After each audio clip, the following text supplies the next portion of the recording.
there, I'm Sarah A. Chrisman, the author of The Tales of Chetzemoka, and today I'm going to tell you a little bit about long-distance shopping in the Victorian era.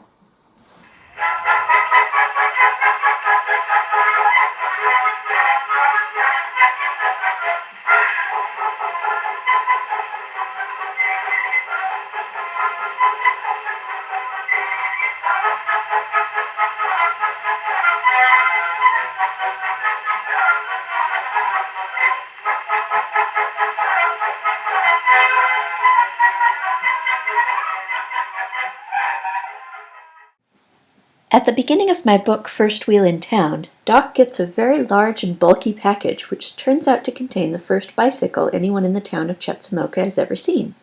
It's been sent by a freight delivery service but left at the post office for him. A lot of people today think of long-distance shopping as a very modern convenience, but the practice was already old when our grandparents were young. In the 19th century, catalogs put out by companies like Bloomingdale's, Jordan Marsh, Montgomery Ward, and Sears and Roebuck were the online businesses of their day. They gave customers the opportunity to sit at home and, at their leisure, choose goods from far-off businesses and then have the purchases delivered. To people in big cities, this meant convenience and good deals. To remote country dwellers, the goods sold by these businesses were a way to bring civilization to the frontier. Small towns and remote places might often have just a single store or two. With no choice as to where to shop in person, people could often be subjected to unfairly marked up high prices. And if the owner of a general store chose to make life hard for someone he disliked, there was little they could do about it. Even in cases where the owner of the local country store was beyond reproach and an angel to everyone, there's a limit to how much a brick-and-mortar establishment can keep stocked. Mail-order companies opened up a world of choices to people. Their offerings were wide and varied.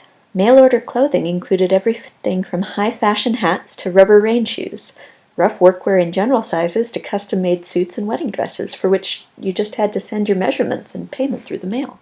Long-distance groceries were popular, and customers were encouraged to save money on shipping by combining their own orders with their neighbors'. For this reason, there were a lot of different options regarding quantity when you bought groceries through the mail. Flour, for example, could be ordered by the sack or the barrel. You could order tea by the pound or the half chest. And oh my, the selection of all the different goods. From hams to caviar, Bengal chutney to French creams, mail-order companies had all tastes covered. And I'm barely getting started. Lace, luggage, corsets and cruet sets, sleds and saddles, from guns to gold pens, stoves to steam engines. Want a dog-powered treadmill to churn your butter for you?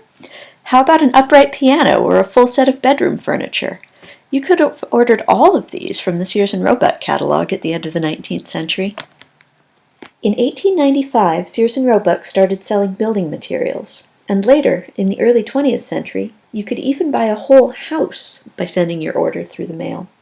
Not just a doll house, although you could get plenty of those through the mail too, but you really could send for an honest-to-goodness house that would be sent to you.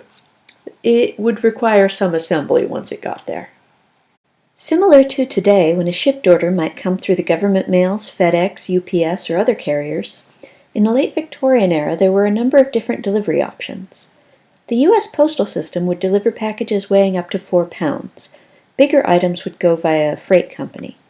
In First Wheel in Town, Doc's bike is significantly over 4 pounds and would have come through a freight company, but he wasn't home when it arrived and it wound up being left at the post office. It's no wonder the postmistress was so grumpy with him when he finally picked it up. When folks in the Tales of Chetzemoka have large packages delivered, whatever they've ordered generally arrives packed in Excelsior.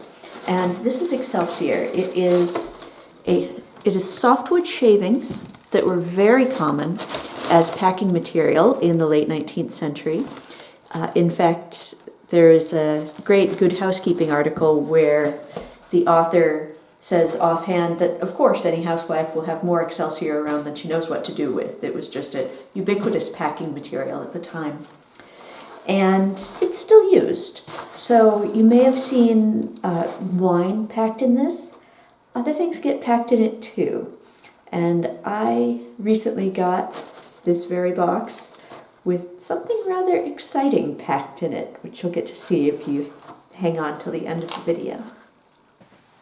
The sheer variety of things that can be sent through the mail can boggle anyone's mind.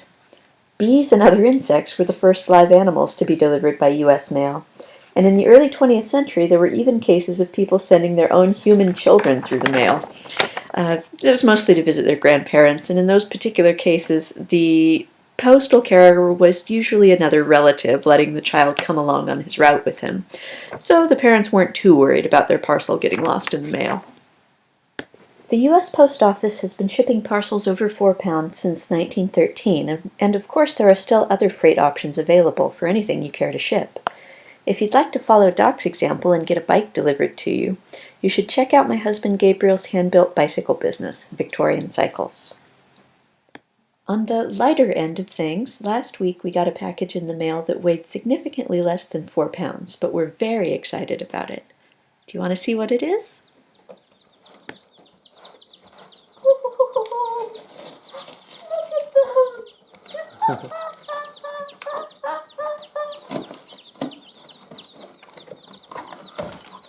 Hi! Look at you guys! Hi!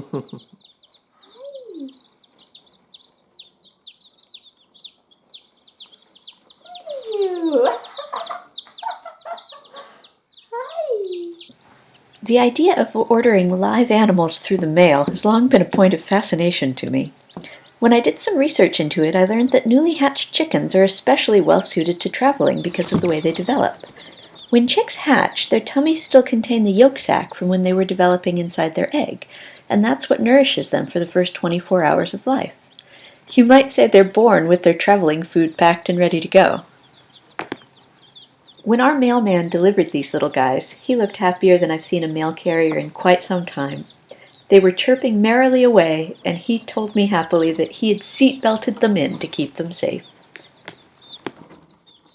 It's amazing what you can get through the mail.